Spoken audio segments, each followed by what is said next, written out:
Now, don't get me wrong.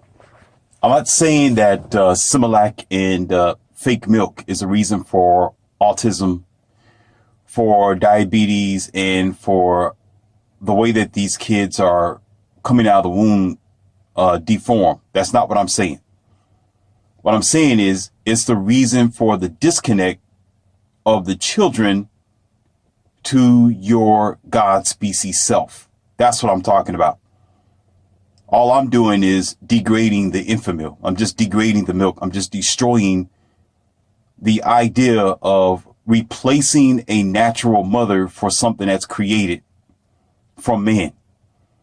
When the nutrition is already created from your body, it's a different story if you can't produce the milk glands that you need to feed your child. That's one thing altogether, because you can't do it naturally.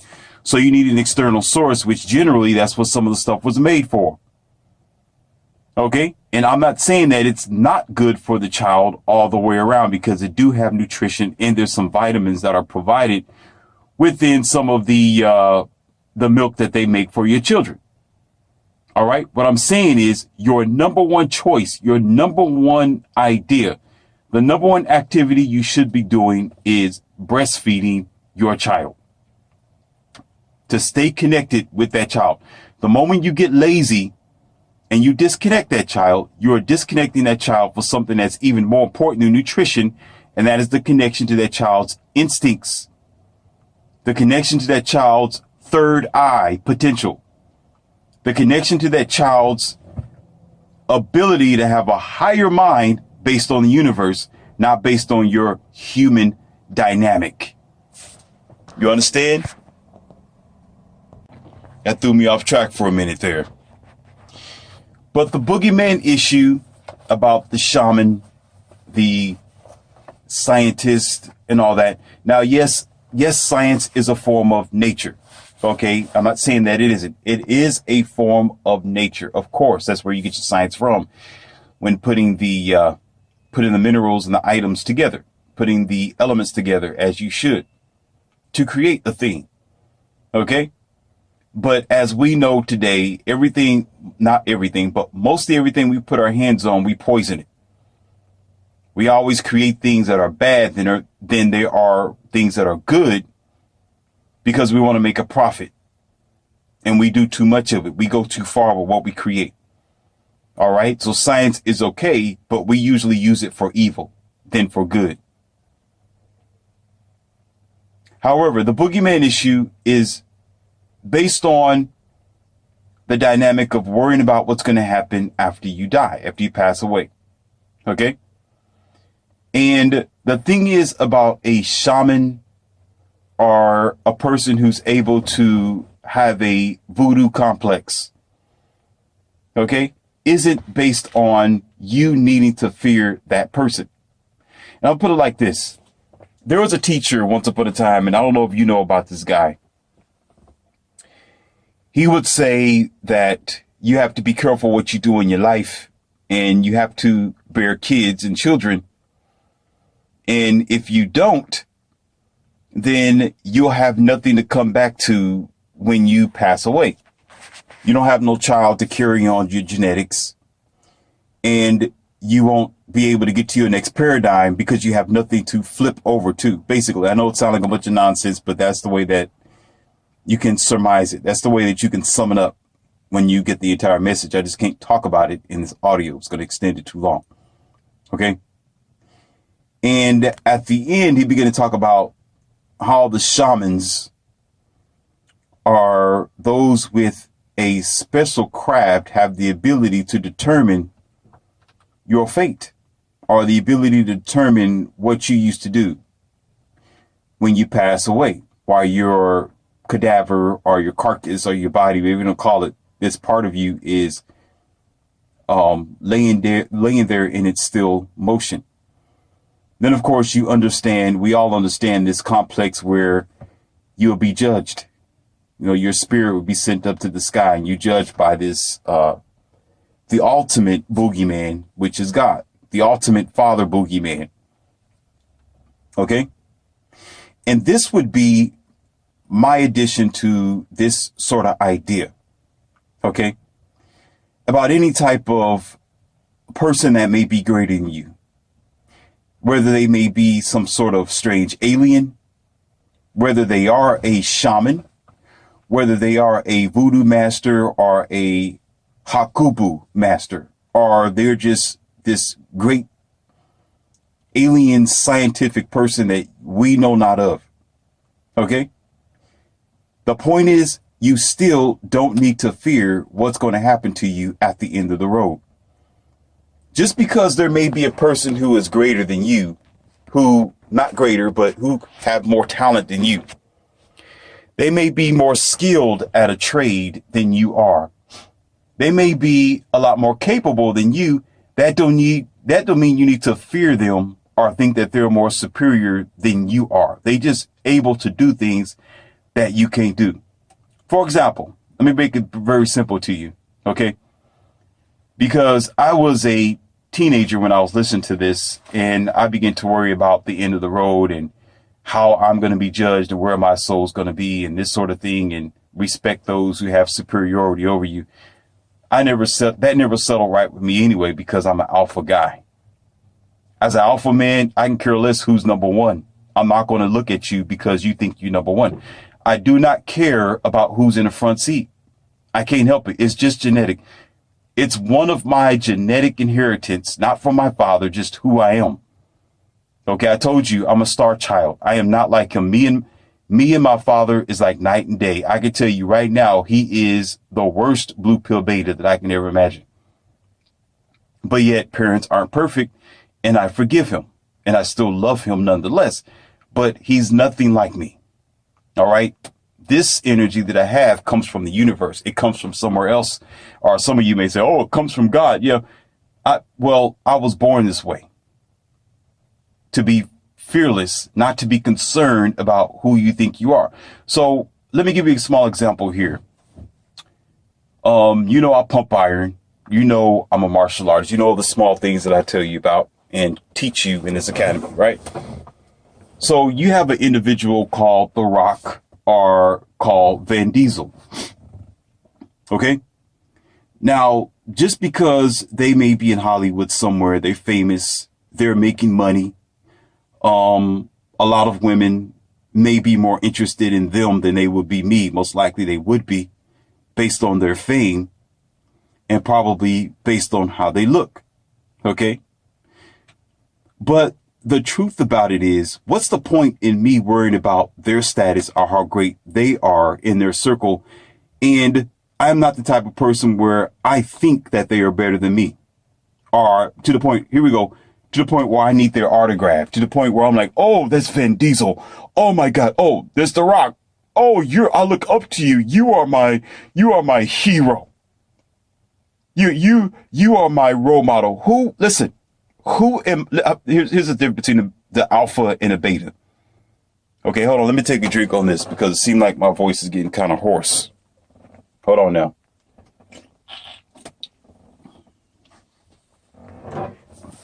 Here it is. As an alpha male,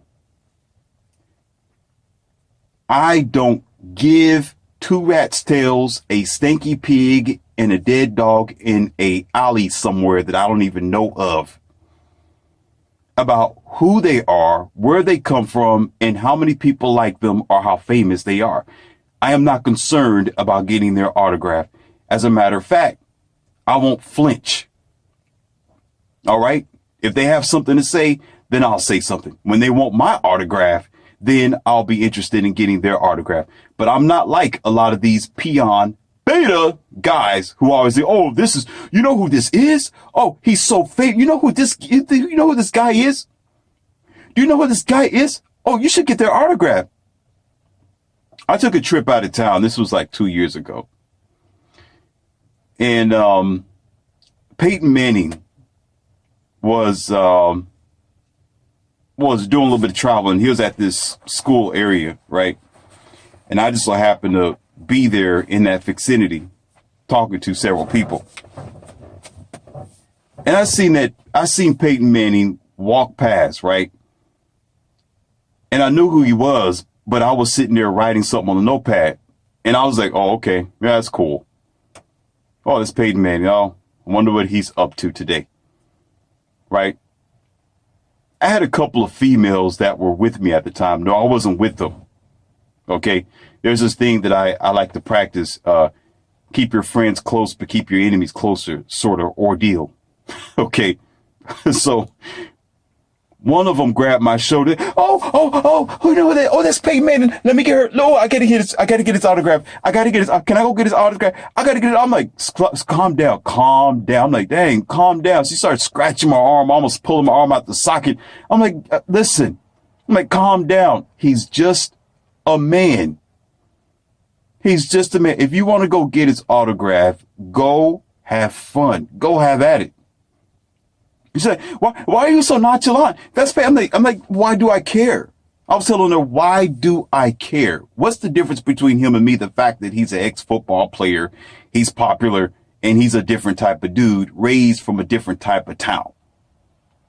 Okay? He has to go to sleep just like I do. Okay? He craps, I'm sure, just like I do. Maybe differently, but still crap. Okay? He has troubles and he bleeds no different than myself. Why am I going to sit here and praise another man? I'm on my own grind, doing my own thing. I can care less about who they think they are. So just because they may be capable of doing something that I cannot do, that doesn't mean I'm lesser than them.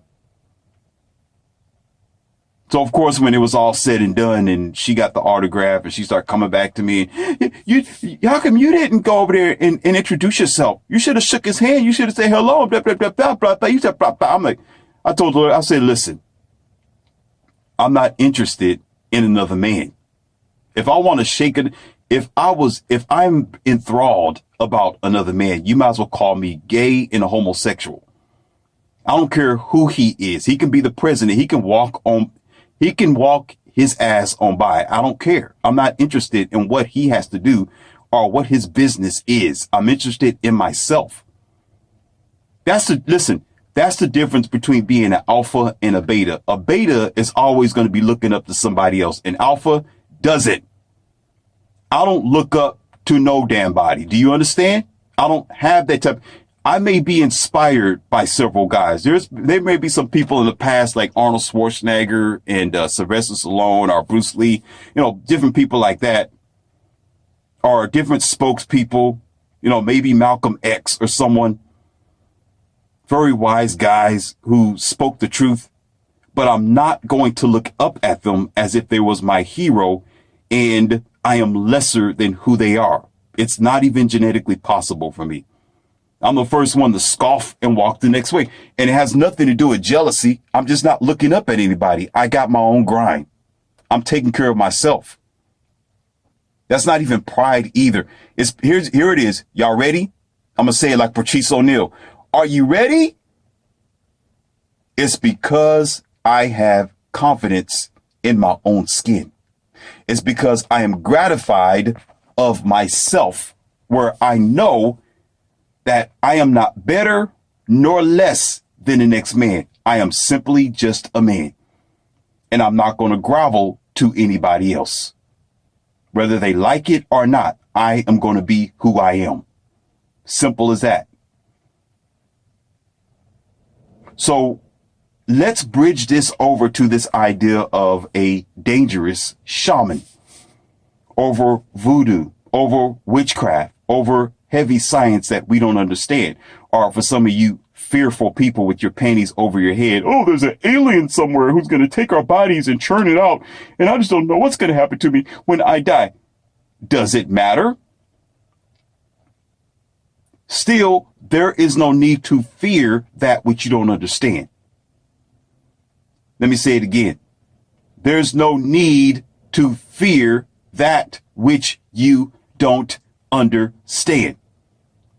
That still doesn't mean at the end of the road, you need to be at all or at fear or worry about those who are capable of doing what you cannot do or capable of knowing what you do not know. The one thing that you should never have in your life, and that is fear.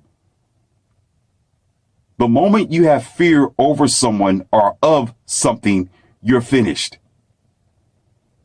I don't teach weak men or weak women over here in this Academy of Wildman. I teach strong, self-loving soldiers who's confident in their skin, who in the face of adversity, you're going to say, you better walk the other way because I'm not playing that game. Listen, over here, my students of this academy, my Neos, okay, realize that they are the prize, not you or someone else. They're not going to go running out talking about, ooh, this person's popular. I need to get their autograph. Do you look at them? Ooh, they're all in the car. Like what y'all see on the news or on your dumb phone, or sometimes you may see a popular person driving down the street and they may roll their window down of their limousine or one of their fancy supercars or something like that. And everybody runs up to the window and they want to have an autograph and they want to take a picture with them in the car. The girls want to take a picture with the car. Everybody want to chase them down the street. Oh, do you know who that person is? Do you know who that is? All on their jock, as you call it. All on their square. All on their two marbles, right? I can't say it. I can't say it. And you know what I mean. All on their marbles. Why are you all on their marbles? And you look, the moment you do that, that means you don't realize that you are somebody. You're lesser than that other person. You put them up and you're putting yourself down. Low self-esteem, low confidence, and you don't really appreciate who you are. Because you still don't realize there's no difference between you and that other person. They're just popular, you're not. They may have the money, you don't. They may have the girls, you don't. But they're still a regular person just like you. They've just been fortunate.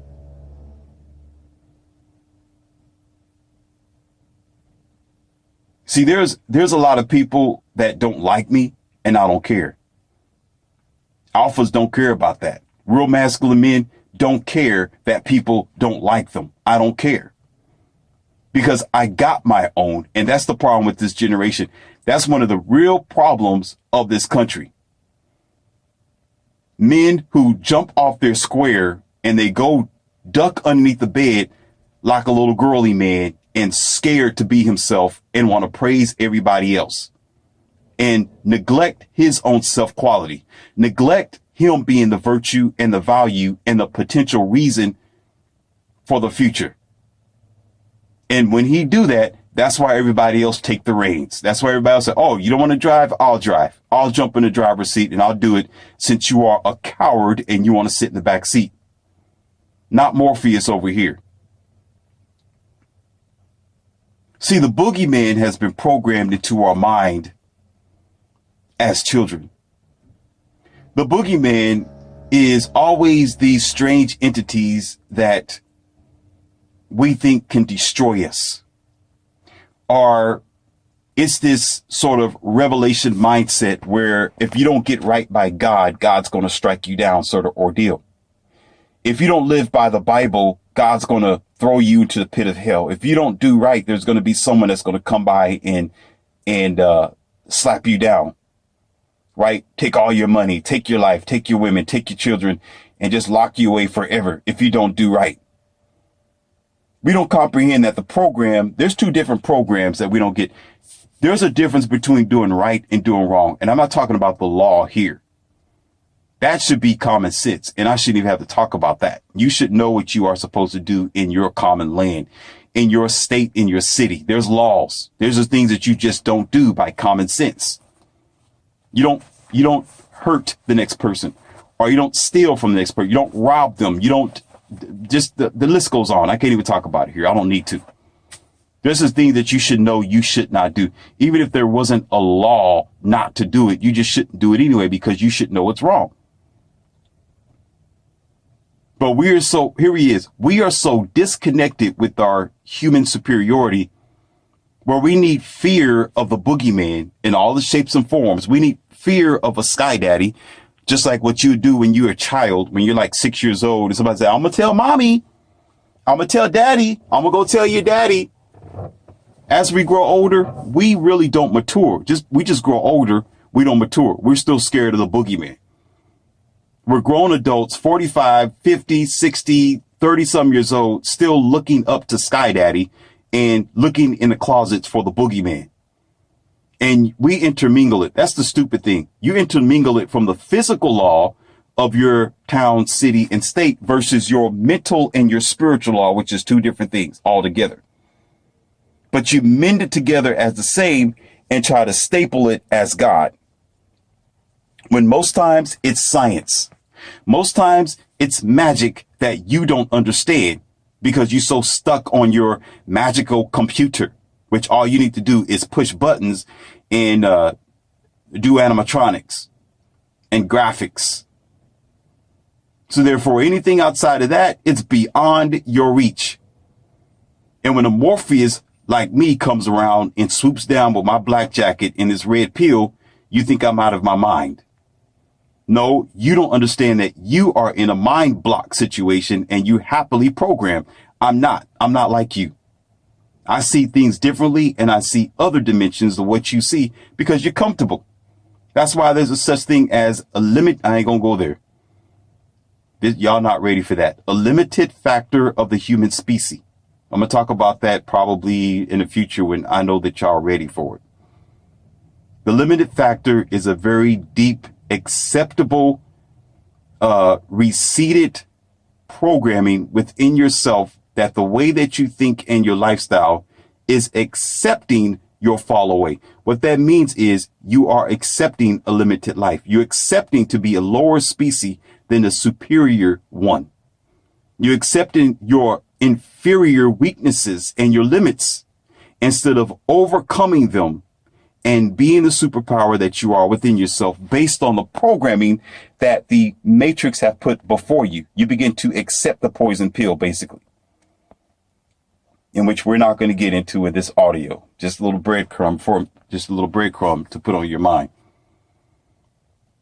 So getting back to the boogeyman, with all the samples that I've gave you and all the paths that I gave you to encompass this particular subject.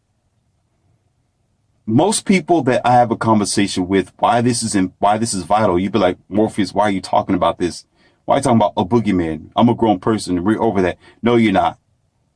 Because there are, out of you and everybody else around you, there's about more than half, about 60% out of 100, who's still looking up with their hands out like they're a little bitty, what do you call that? A toddler. You know how toddlers do when they want you to pick them up?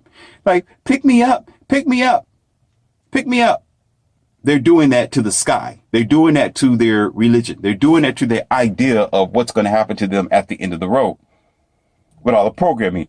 And not only are they doing that, they're scared of the consequences based on the teachings that their religious circles give them. Oh, the consequences is death, as they say in the Bible. The consequences is sin. The consequences is you're going to burn in hell forever because you're wrong and you're the devil. You blah, blah, blah, blah, blah, blah, blah, blah, blah. Nonsense. Nonsense. God's not going to give you he's going to cause a distortion in your life. There was a woman I had to counsel. This was several years ago. Can't tell you what year ago, but it was a while ago. And she was fresh out of divorce. And this is our mind today. Just check this out, right? So she left her husband because she wanted to explore the world and do different things, and the marriage just didn't work out. You know, what marriage lasts nowadays anyway? I mean, what lasts?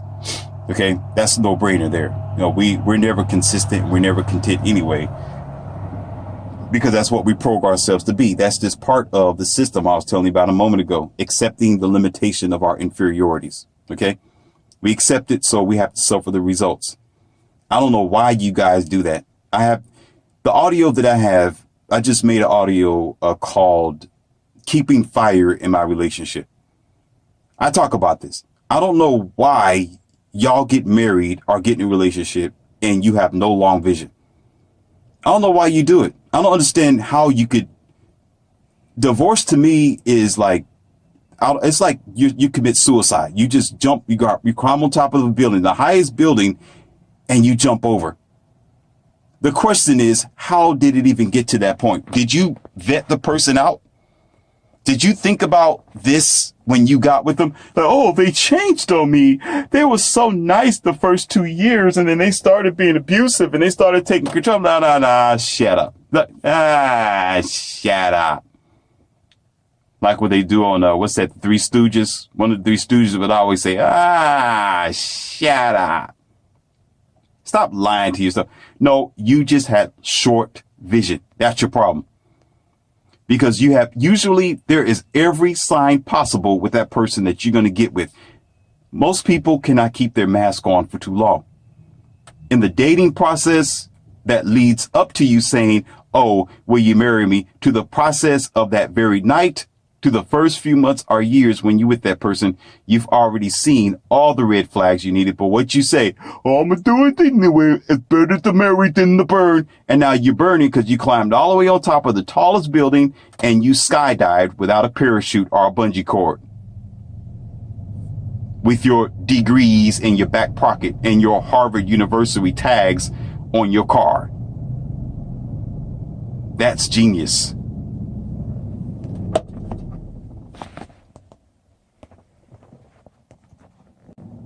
Now, I comprehend that we can't always predict the future.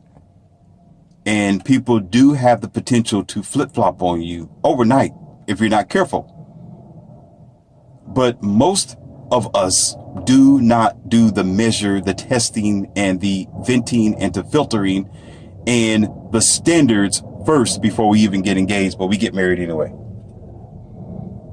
So we actually sign up for failure. We accept failure. That's the problem. And then you want to blame it on everybody or the universe or, oh, it's the signs of the times. No, it's because you're not using your head before you decide to do something. You're just going through the motion because you think that's the Catholic thing to do. And you do it. So this same lady who left her husband had 3 kids, 3 daughters. And she decided to get an apartment and live on her own. And she was struggling just a little bit. And didn't know why she was struggling. She had to get loans every now and then. She couldn't pay her car bill. Her car was towed one night while she was asleep. She called me up. I think I told y'all about this. It was a story about that. I think I told you. If I didn't, well, you got it now. And when I had this discussion with this lady, the first thing she said was, she said, I think God is chastising me or angry at me for leaving my husband. Now, as a red pill provider and well endowed and acknowledged of the MGTOW, you would think that I would be clapping my hands and say, yay, well, she's learning she's dealing with the results of her breaking away from him, right? You would think that I would not mind that she's struggling, but I deal with the facts of the reality. Reality is that had nothing to do with her struggling. She had no idea.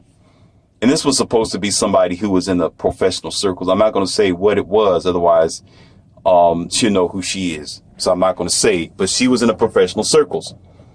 You know, this is one who was supposed to have the acknowledgement of the world, but this is what they think about in their peanut brains. But I'm going to have to be nice here. So her immediate reaction, while she had this funny looking crucifix dangling around her throat and her Bible on her dashboard, said, well, I think God is neglecting me. I think God is punishing me for leaving my husband. So I'm struggling because of that. I think God is upset that I'm not married to him anymore and I just left to go out on my own. As close as that may sound because of the divorce, as what most common people think, because there's just common sheep, common people, common sheep. OK, not the outer, more superior thinking individuals, those who think higher than the common rabble.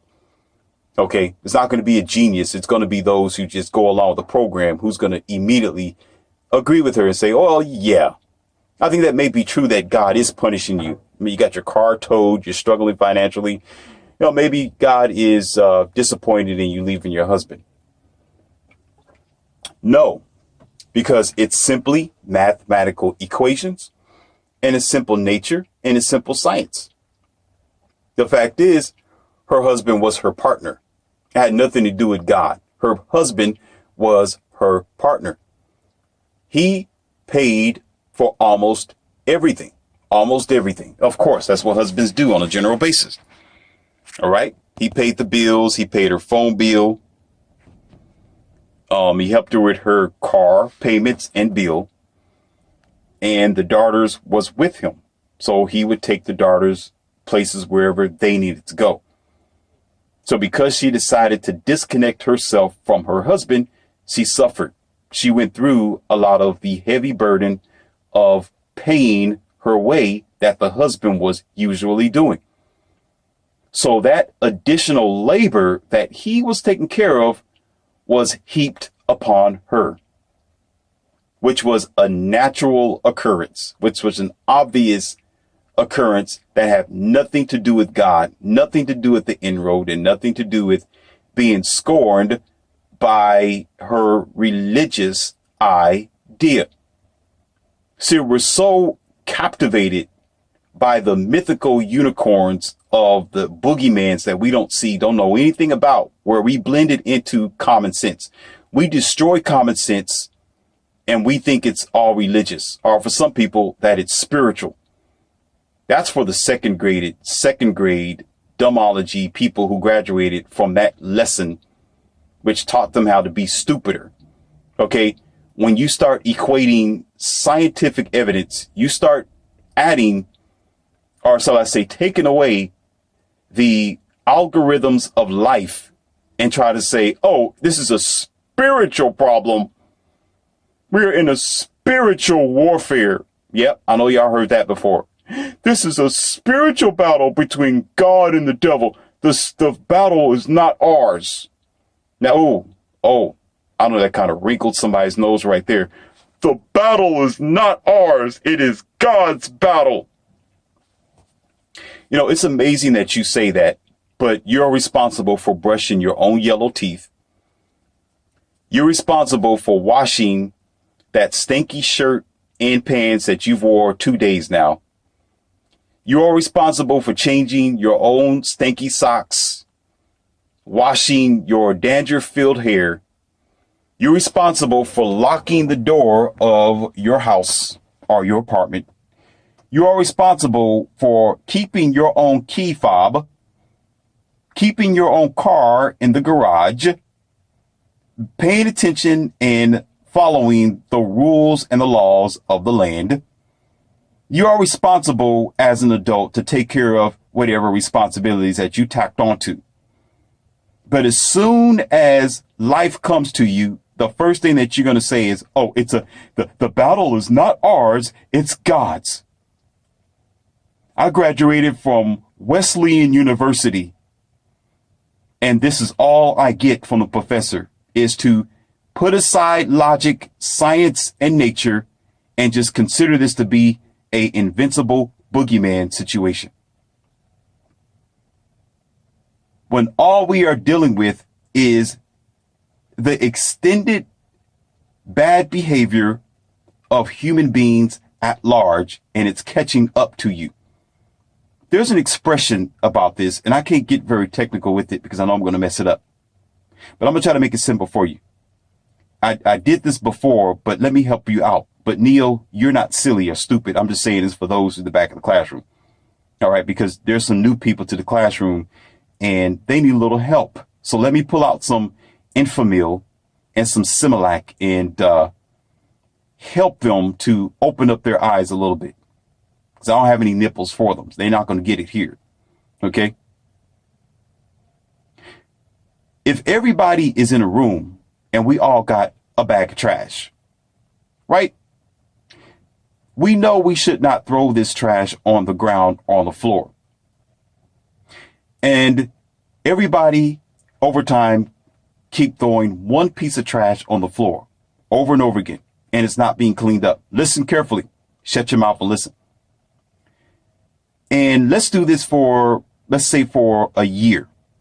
And this room it's big enough, probably big as a warehouse or something like that. Let's be realistic. And the more you throw that trash on the ground, guess what's going to happen, genius? That trash is going to fill the entire room up. Right? And so it's not science. It have nothing to do with it's a spiritual warfare. No, moron. Check this out. No, it's human development, which is actually the degraded, de-evolving behavior of the common human, not of spirit or religion that you want to claim to be the reason why you are struggling. It's no invincible boogeyman. It's you. And so the more we ignore bad behavior, the more we do not correct the behavior of others, not just ourselves. Remember, you are only one person, but you're in a room of 100 other different people doing the same thing that you're doing. And they get away with it. There's the trash on the floor, not being swept up. More trash, not being swept up. And you're thinking, oh, I'm just responsible for my little bag of trash. Yeah, you may have only a very small bag of trash, like a Glad bag or something like that. It's maybe small. That's something that could be clean. But get all those people to do the same thing that you're doing over time. Or even if you're not doing it, they're doing it and you don't speak out on it. You don't stand up for the truth. Hello. You don't stand up for what you need to do and for what is right and the change, the de-evolving state of humanity. Guess what? You're going to be standing there in the heap of trash that you didn't make. Everybody made it. And then the first dodo bird, with a crotch stick stuck up his rear end is the first one to say it's a spiritual or a religious battle. Okay, you got to be out of your mind and something's wrong with your teaching. And I need to have a conversation with your professors and ask them what the hell are they teaching y'all? What did they put in your head? Because when they was teaching me, I had some good professors. I had good teachers that spoke straight truth. Whatever you're getting now when you go to college or your schools, I think they probably put in computer chips. They put in some type of chemicals in your milk or something. As soon as you walk through the door, something is beaming inside of the frame when you go in there because y'all come out as the most smartest idiots.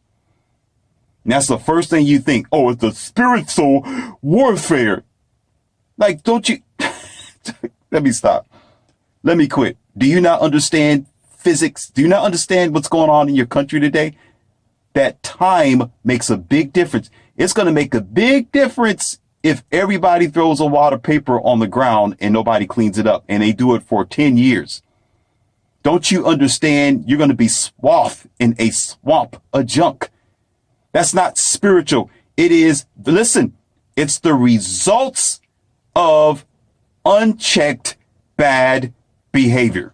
Simple as that. It's because we don't want to be responsible for our action and we don't want to stand up for the truth because we're not walking around like alphas and masculine men. We're walking around like betas because we are soft and we are redundant to human earth. That's why it doesn't want us here any longer because we are too weak to face the facts or reality. That's the problem. There's no invincible boogeyman. Grow up, child. Grow up. See, the churches, what you don't understand, is really good with the Jedi mind trick. They're really good at scaring you into their program. I rarely had ministers who told the truth, but most of them was monkey, lion, donkeys. And I'll never forget, there was one minister, and I think I told you this before, but I'm going to tell you again, where in Sunday school class, he would drop dimes like behind the pastor's back and the other minister's back. And I was catching them all the time.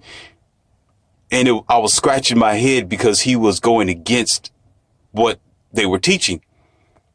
And he would say something like, every now and then he'll slip in there. He'll say, you know, son, you got to read between the lines. He would read the passage, he would read the scripture, and he would stop and he would look at us in the face and say, I know I just read this, but you have to read in between the lines. Read in between the lines. And I started thinking about that. And that's what started my studies, and stuff started making sense.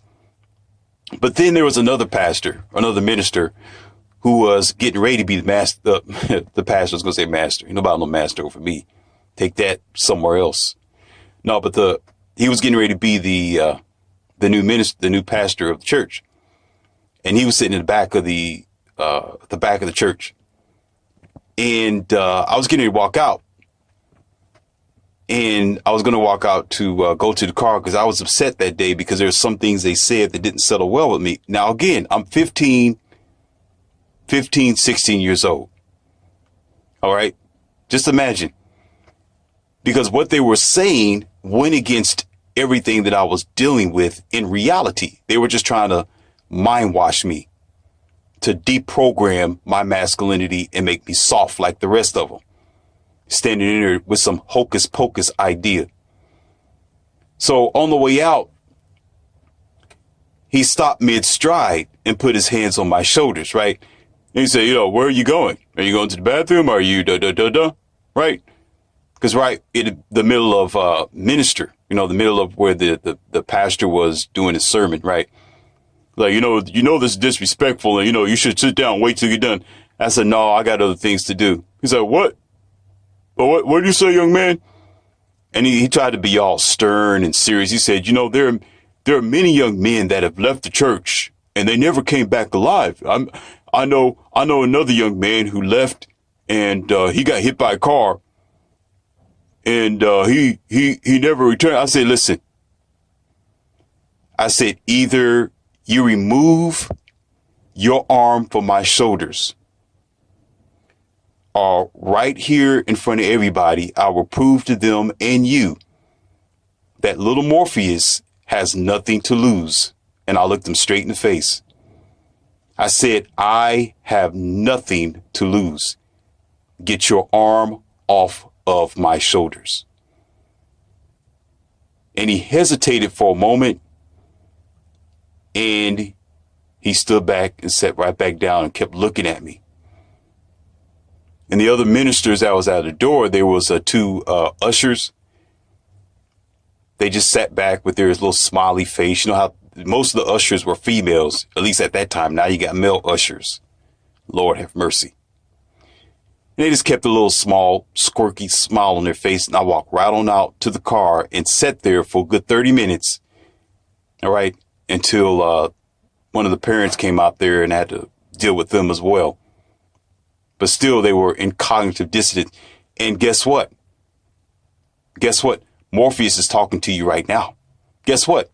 Am I still here? Guess what? Are you listening to Morpheus, or is this some type of fake type of audio that somebody's pretending to be me? These are some of the funny things that y'all don't understand, that they play on us like this when we are kids. And it's over and over again to beat fear into your mind. I'm not saying it's not possible not to come back. It's not possible to deal with catastrophes of the world, but it has nothing to do with the results of you standing for yourself. It have nothing to do with you living life as you should. So what they do is try to guilt trip you and put fear in you to stay bound to their program, just like a slave master don't want you to leave the house. The moment you say, my name is Kunta Kinte. It's not Toby. It's Kunta Kinte. The moment you do that, they want to try to clamp you down. But, no, your name is Toby. Get back here. You're going to follow the program. If you don't do it, something's going to happen to you. Who's going to feed you out there? Who's going to take care of you? Who's going to put clothes on your back, little Toby? That my name is not Toby. It's Kunta Kinte. That sort of thing. The moment you stand up and say, nah, buddy.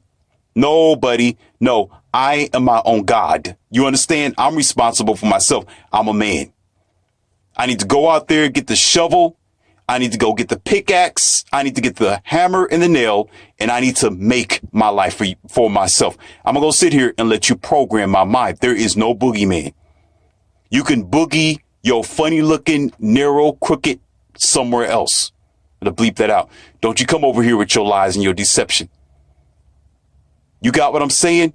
You got to understand that your freedom of your spirit and your inner self, your best self, is through an internal war. It's not a spiritual battle. It's with yourself.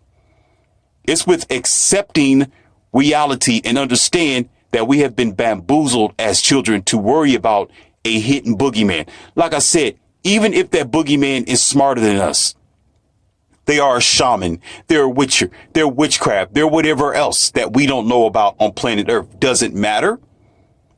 Doesn't matter. You still need to stay on your grind and worry about your own responsibility, your home, and your life. There are too many people who are pilfered and they get stuck right there worrying about what's going to happen to them at the end of the road. Worrying about, oh, does God appreciate me? Does God hate what I'm doing? I think I'm a sinner. I must be wrong. I need to go back to church. I need to be baptized in what? Stupidity? Because guess what, buddy? It's not going to change anything. Get baptized all you want to. All you're going to do is be lowered down in this cold, nasty bathwater. And once you come up, nothing's going to change. You still got to go home to your same problems. The only thing that's going to change is your wet hair, wet skin, in this wet bathrobe against your taut skin. That's all you're going to get in a mind-washed sort of dilemma that you willingly signed up for. And to say, yes, I believe in the boogeyman. Please program me. Please put me in a life of fear where I degrade myself and my own confidence. I am not a man. I'm a monkey.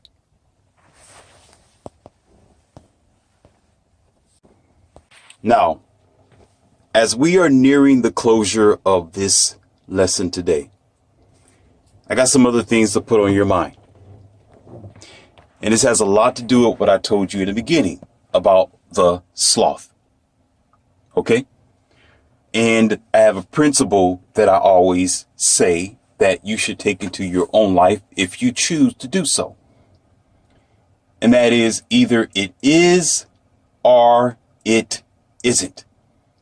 When you start living with that principle, power will come to you and things will be getting done and you will see it for exactly what it is. See, in order to be your best self, you have to unlearn what you have learned when you was a child.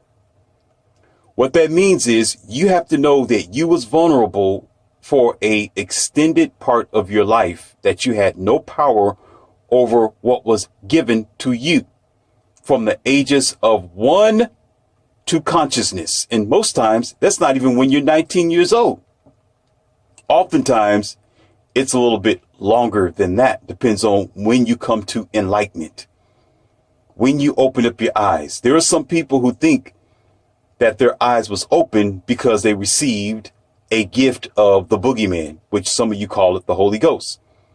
Some people think and believe, once again, that word believe, I don't believe. It's either you know or you don't know. It's either I understand, I have a certainty, or you don't. But I got to say it in order for you to comprehend what I am discussing here today. So what most people believe in their religious circle is they came to enlightenment when they got the Holy Ghost, when they met God, when they came across the crossroads and got dunked in that cold, nasty bathwater. And now their life has changed, or they got some water sprinkled on their forehead, or somebody dropped chicken droppings on their hands or some strange, crazy stuff. Or they stood outside naked underneath the tree, and I ain't gonna go there. Let people throw paint at them. Whatever they did to make them feel and think as if they have transformed. You don't understand that person, not you. You probably understand, but those people don't comprehend. They didn't do anything but extend the program. That's right. You extended the program that you had when you was a child. The idea is to get rid of that programming that was given to you and to rewrite yourself in reality, in truth, not continue the programming, because most time, listen, You was pre-programmed by what your parents knew. You was given what other people have decided to give to you, not what you gave to yourself. So you really not yourself over an extended amount of time if you're still going on that basic format and you're thinking, oh, I know everything. Oh, I had a good childhood. Oh, I was so spoiled. My parents told me this. Life told, oh my God, the minister, the preacher and all this. Oh, I know. Yeah. I'm just going to keep it going because it was so wonderful. But yet you still don't understand. Once upon a time, you didn't know jack. And everything was like trying to teach the monkey how to hold the banana. Teach the monkey how to hold the phone. Teach the monkey how to push the buttons. Teach the monkey how to jump over the rope. Teach the monkey how to do this. You don't comprehend that. You have to rewrite it and write all over again. Now, one of the biggest questions that I get, and I'm going to bring closure to all this, is, okay, Morpheus, once again, then how do we live right? How can we be a good human being? How can we be good species upon Earth? What can I do to make sure that my children are getting the morals that they need? Because I think they are immoral nowadays. Listen to how I'm putting it together. How can I change the dynamic of destruction that we are getting with these disconnected people? Because it seems to me, Morpheus, that they need morals. It seems to me that they need a way. They need an idea. They need a focus point. All right. I'm going to add something into this that I received not too long ago from one of my partners, and I looked up on one of the comments that I want y'all to think about for a moment. This is why I'm careful as to who gets my messages, because there are some people who was completely lost. The audio that you received today, and there is about 160 something audios. One of the new people of this new generation that we have today commented on one of my audios. I need to take a drink because my voice is getting kind of hoarse again. And this was a lady, probably a young lady. Do y'all know what she just said? She subscribed, right? And she chimed in and she sent me a message. And she said,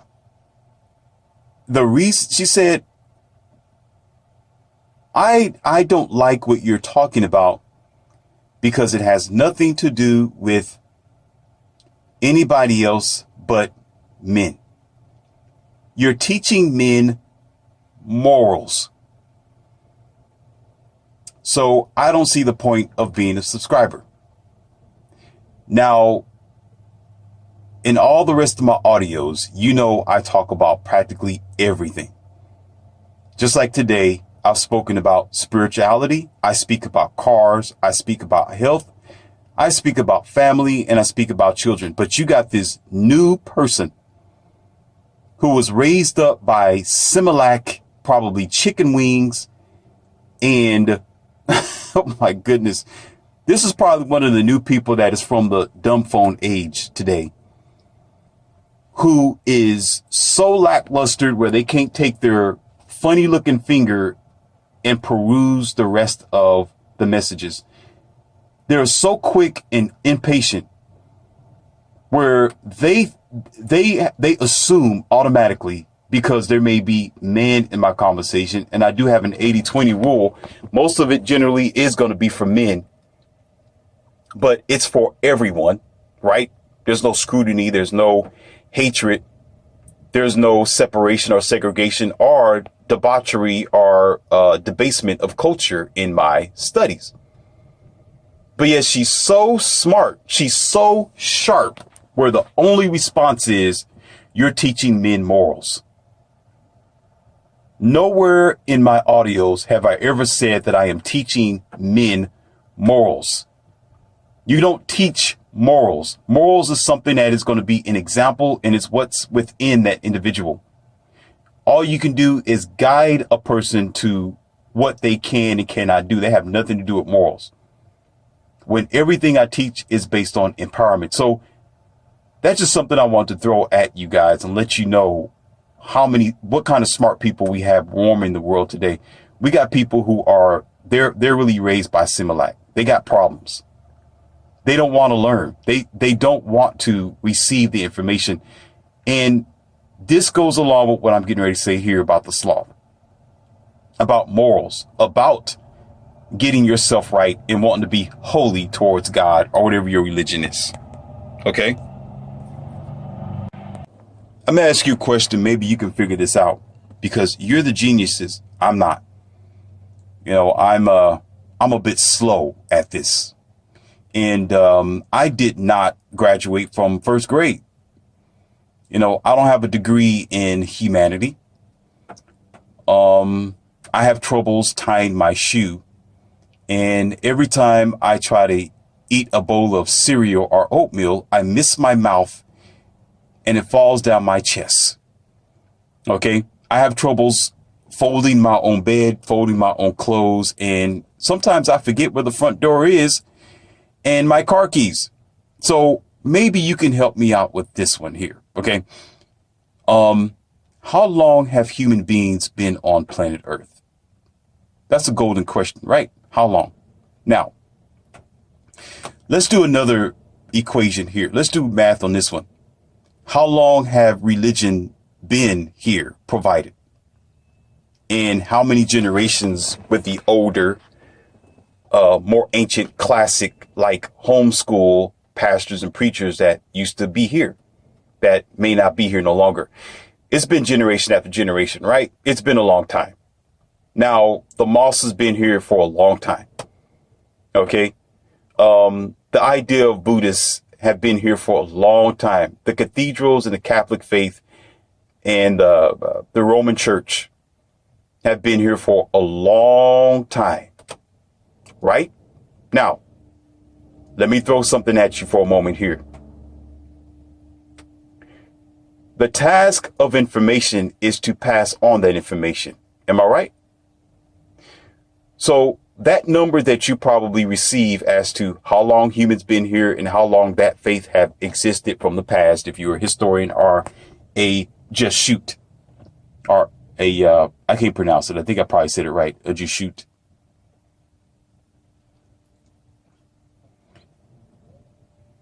Jesuit. There you go.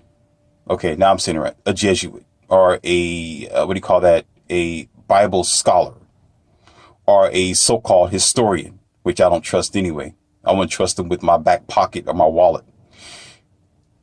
It's been a long time. Okay. So the message of your gossip, which you want to call gospel, has already been provided for. And here we go. Listen, and in the 2020s, you are still reading from the same book. So check it out. Check it out. This is what I'm saying. You are still trying to figure out how you are supposed to abide by these books called the Manual of Human Control. You didn't get the message more than 2,000 something years ago. Are we that behind where we are struggling trying to understand how we are to treat each other? If you are biblical and you are religious, you're still trying to preach the same message that your generation don't quite get yet.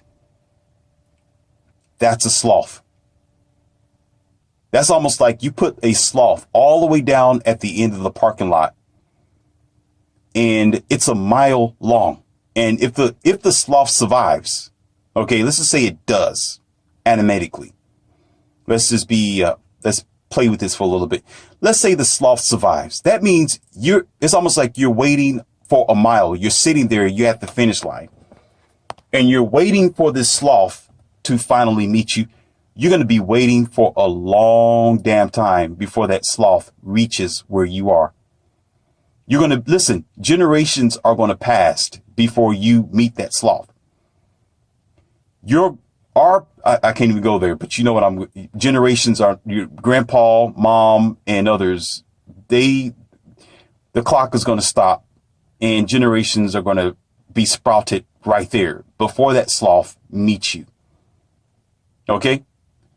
When you say, okay, Morpheus, how do we install morals in our children? It's because, here we go. This is what they'll say, not me. They'll say, I think it's because we're not teaching God anymore and people are against the Bible. People don't want to go to church anymore. We got evil preachers and people aren't preaching like they're supposed to. And it's because God's not here. It's because it's because the church is false and blah, blah, blah, blah. Excuse. Here we go. Here we go. That's all I ever hear. Jargon, junk, bop, donkey, doo-boo, monkey, jump on your face, slide down the floor. Nonsense. And fart when you're done. Okay? Because that's all it is. It has nothing to do with that. It is because it is, here we go. It's not in you. If you're going to do right, you're going to be right. If you're going to be right, you're going to produce what right is. Do you not understand? There are so many people who try to say, well, I am a child of God. No, I don't sin because I am a child of God. I am the king of God. I am a Catholic. I'm a preacher. I'm a Baptist. I'm a this. I'm a that. I've been doing this. I wear my garb as I'm supposed to. I wear my jihad like I'm supposed to. That's nice. That's nice. But, okay, it does not affect the fact that you aren't producing as you should produce. That means you put the book down. You've graduated. That means there's no longer a need to sit there and engulf this nonsense. When it's in you, you pass it on. It's almost like when you are at home. It's supposed to be this real, where you know that you have a gas stove and you got a 9-year-old child or a 6-year-old child who you're trying to teach to cook or something like that. Or they're standing on the chair if they're 4 years old and they're helping you crack eggs or something. You know good and well you're going to warn that child that the stove is hot. Don't reach your hands over there. You're going to burn yourself. Do you see what I'm saying? You know good and well, before your child runs out of the house, you're going to tell them, hey, wear a jacket because it's cold outside. I don't want you to get the death of an pneumonia. I don't want you to catch a cold. I don't want you to get a flu.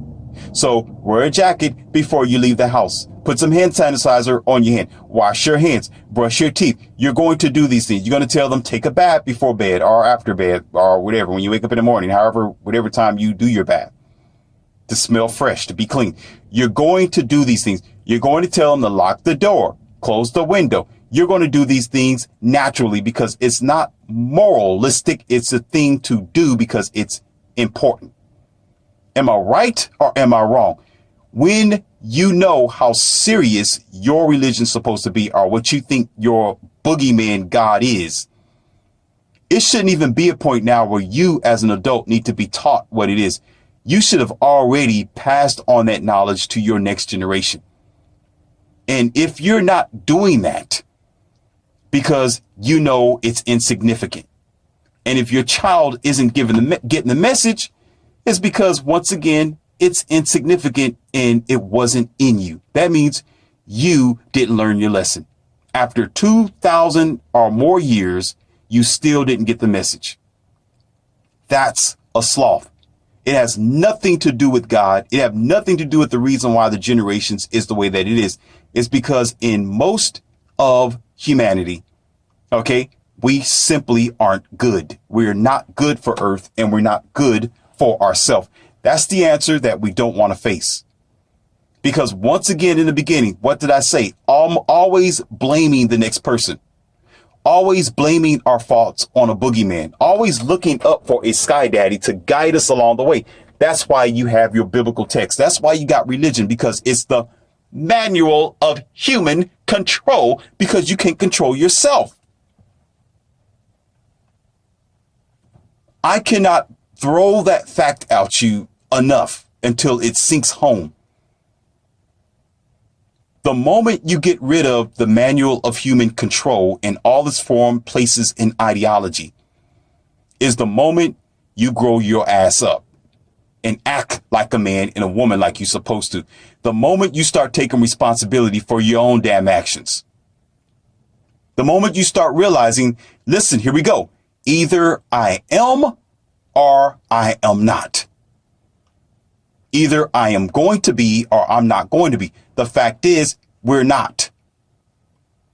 That is not going to be the make 'em and the break 'em of the society or the future generation because you put a book, a Bible, or a religious context of mind-washing paper in front of them. What you need to put in front of them is facts and the truth of life. That's what they need, not an indoctrination. Okay? Your idea of religion and the boogeyman isn't going to save these children's lives. What's going to change their life is when you tell them what life is all about. When you, as a 56, 40-year-old funny looking damn man, okay, or a 39-year-old has been, when you teach your child what you have experienced, that's all the child need right there. They'll figure out the rest for their own damn self. They will figure it out for themselves. When you tell them, hey, the road up ahead isn't going to be as easy if you do this. When I was your age, son, I dealt with this, that, and that. And you're going to have to be careful because you may be 16 now, or for some of you, you may be 28 now, or for many of you, you may be 30 now. But when you reach 40, this is going to happen. When you reach 50, this is going to happen. Oh, you know, right now you're at home. Right now you're not paying bills. Right now you don't have a car note. Right now you're working at a Wendy's or a McDonald's or a, I don't know, Barnes and Nobles or wherever you are, Starbucks right now. But let's talk about your future. Let's talk about what life is really all about, because I don't want you to be deceived. Instead of you doing that, the first thing you think is, well, I think it's because they're not mind washed enough with my biblical nonsense of my anthropomorphic ideas of life and death and the invincible boogeyman. And so what you do is cause this child to need to grow up and figure it out for themselves. And oftentimes it's a hard life to live. I know what some of you bozos are thinking right now, and y'all need to stop doing it. The first thing you think is, oh, it's okay for my child to learn the hard way. No, it's not. Sometimes there's some failures that you cannot, it'll take years to clean up. Let's say that you tuck your tail in. You're like, oh, I don't care. I'm just going to let the schools and the systems and my fake counselors and other ideal of other people raise my child. I don't have energy and time to do it. I'm just going to go ahead and sit at home and watch Netflix and just let the child stay in their dumb phone and do whatever the hell they want to do and figure out life for themselves. And what you don't understand is that failure to pay attention to their future, right, is going to cause them to make dramatic decisions in their life that's going to cripple them, where it's going to take the remainder of their years to fix that mistake that you have allowed them to make because you was smart enough to say, oh, I want them to learn on their own. I want them to learn on their own. So they may not go to college. They may not graduate from high school, or they may struggle, or they may get into drugs. They may get into getting pregnant before they're the age of 18 in the brown skin community. Hello. They may say, well, I'm satisfied with working at a fast food place. I don't want to do anything better for myself. I just want to work for everybody else. And you're okay with that because they're helping you with your bills, and they're barely even 18 years old, but they're helping you with the bills. You don't care. I know that's not for some of you who got your own, you're taking care of your own establishment. It's usually for the majority of them on the other side of town who got their crotch bent in the wrong places.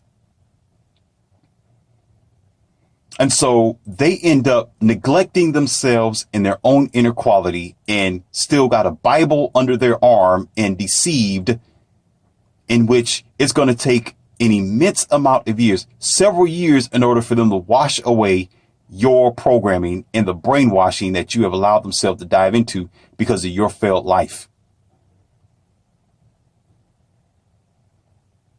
because of your extent of thinking about a boogeyman. Oh, the boogeyman is going to take care of all your problems, daughter. Just pray about it. Just go to the baptism and everything's going to be just fine. You don't have to go to school. Don't worry about it. The rapture is going to take place. There's no point in going to college because God's going to come soon. Are you a moron?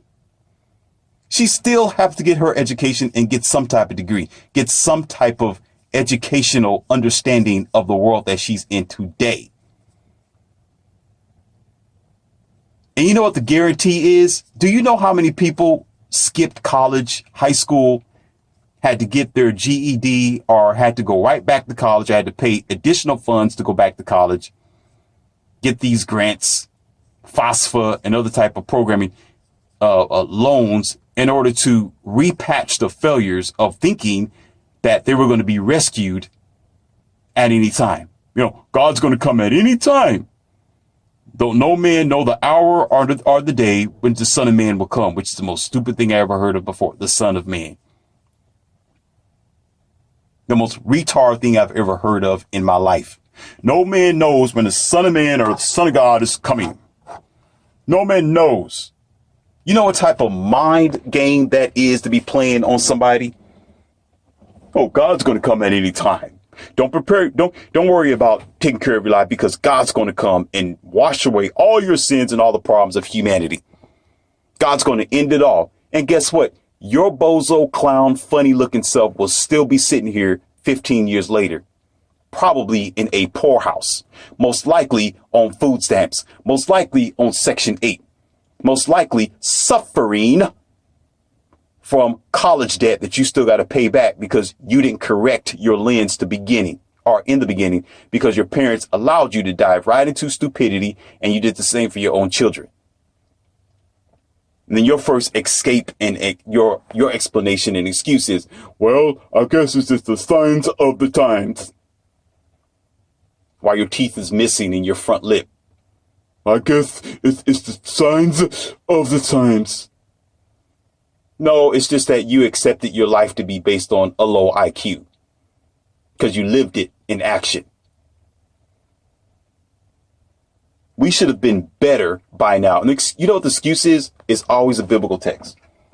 There's always some pastor, preacher, or some minister, or some pope from some strange planet to tell you, well, it's just that mankind, there's no good in them, and we're just always constant sinners, and we will never do right. So we always need the mercies of God. The mercies of God.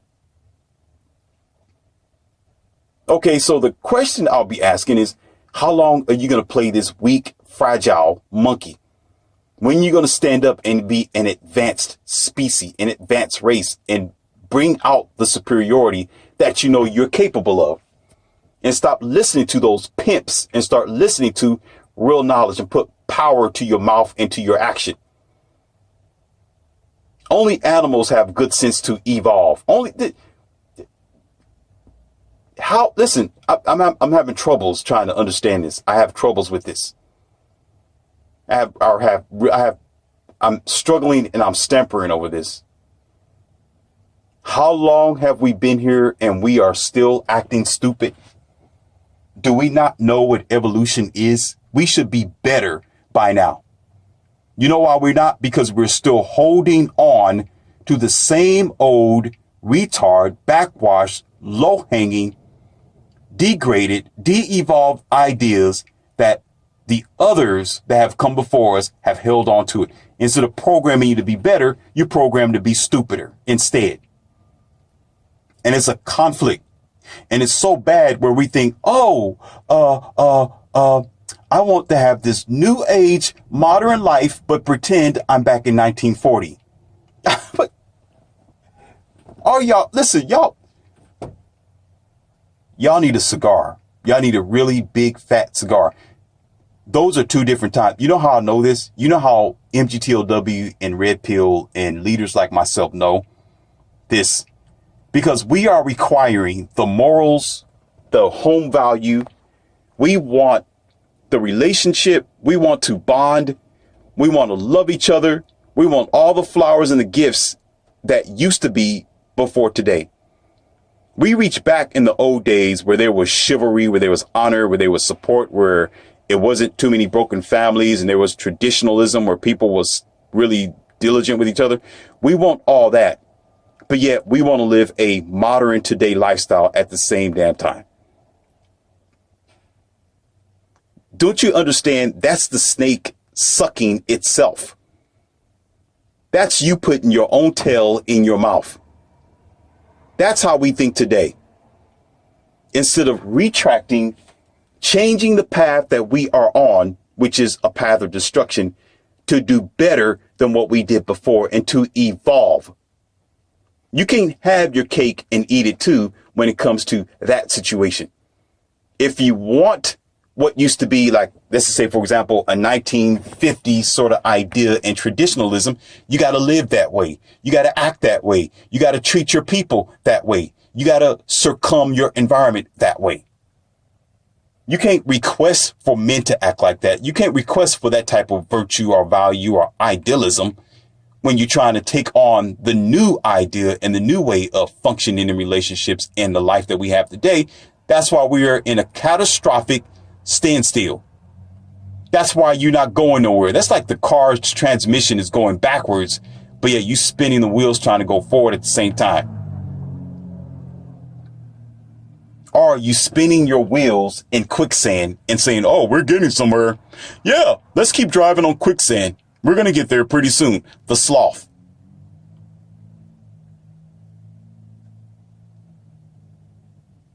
I just cannot understand how we do not pass on what needs to be given instead of these. The dumb part about it is that we don't understand the mind washing mechanism. There's some people who will say, well, they said it was a prophecy. They said, that it was going to happen, that there was going to be some widespread viruses, that the government's going to fail you, that the school's going to fail you. There's going to be a whole lot of brutality. They prophesied that years ago. We heard about this before. Yeah. And okay. And you sat down and you did nothing to prepare your family for this. All of you still stuck sitting down, probably living out of a box. Instead of, if that were the case, how come you didn't do anything to change it? Do you not understand that the reason why the prophets, the so-called prophets, were telling us about things to come, okay, if you believe that far, it's to prevent it from happening. Some of y'all didn't catch that. Let me say it again slower because, I'm trying to wait for the sloth to catch up to this finish line. And I know it's going to take a while, maybe a couple of other 1,000 audios. All the prophecies of the so-called prophets and the leaders that have came before now, and the teachers and the preachers and the providing lights, those who were teaching the facts. They weren't telling you that so you can go run under the bed and think you can't do anything about it. They were telling us about everything that we're dealing with today in the modern civilization to prevent it from happening, to prevent people from losing their morals, to prevent people from allowing their hearts to wax cold, to prevent you from having a broken home, to prevent the mistrust between you and the government, to prevent the mistrust between you and your brother and your sister, to prevent the degraded, disadvantaged, receding lifestyle of the common human. It was to give you the tools to look out for what could possibly happen if you negate yourself. But the fact that we didn't do anything about it, we have to suffer the consequences.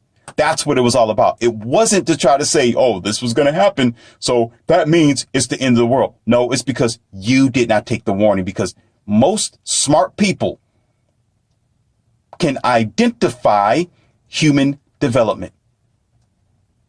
When you watch humans, you know what they're going to do. You know what the person's going to do. You know their behavior. You know their next steps.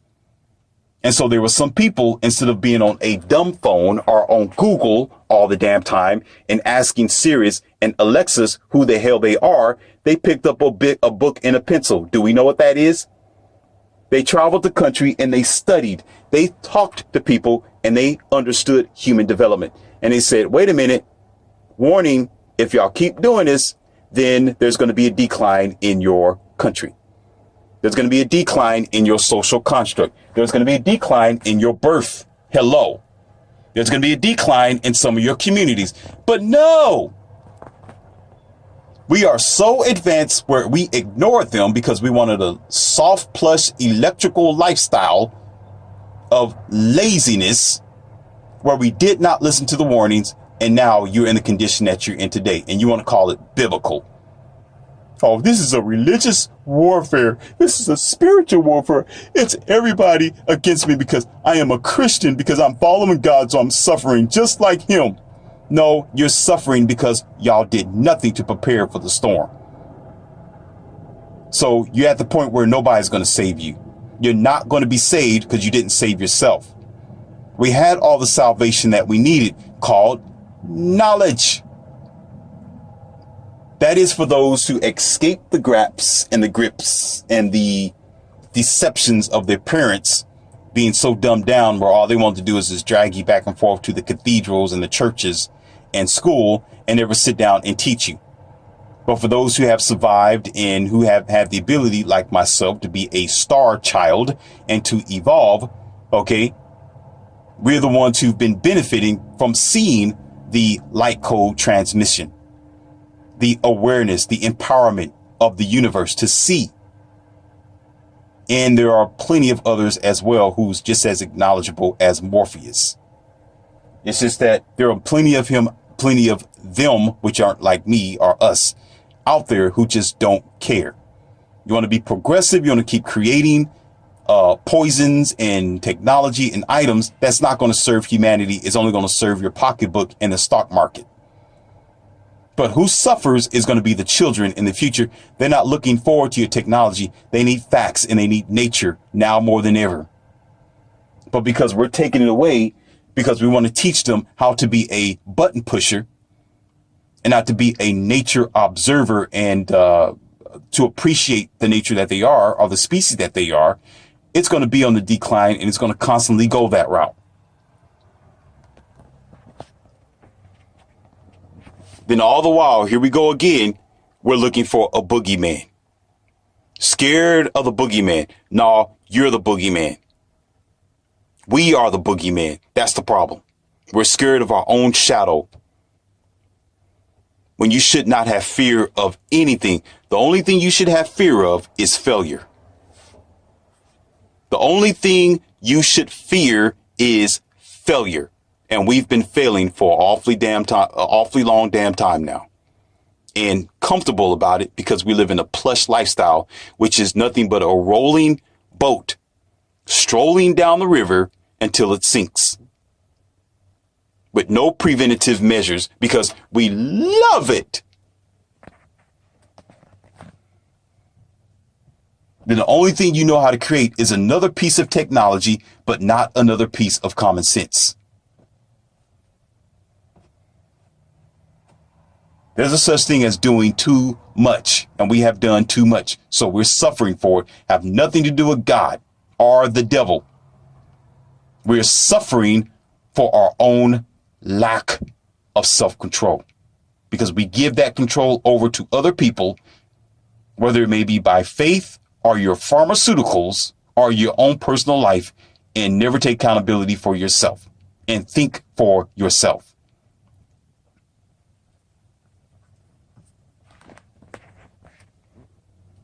I got more to go, and it was very, very hard for me to stay on topic.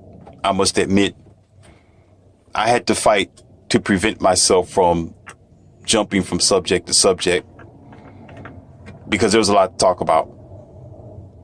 But go ahead and like this, subscribe it, and let me take a drink here. Do your just diligence and check out that book, and be prepared for more audios to be produced for you. And in this pizza, I'm pretty sure you got some good knowledge and some things for you to think about. And one of the things I want to lay down on you before I go ahead and bring closure to this lesson.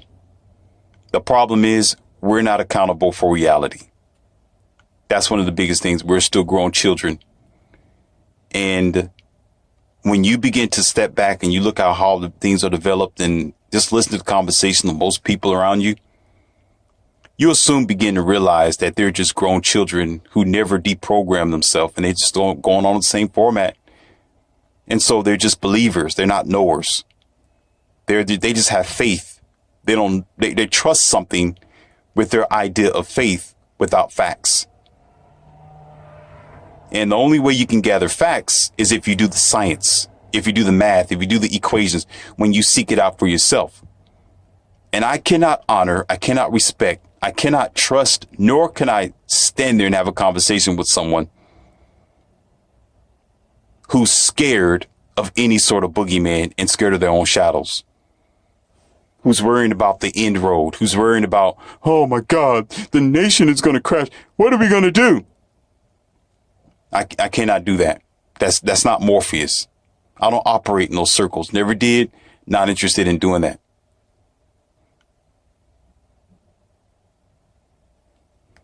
So prepare yourself for the next empowerment lesson, Neo.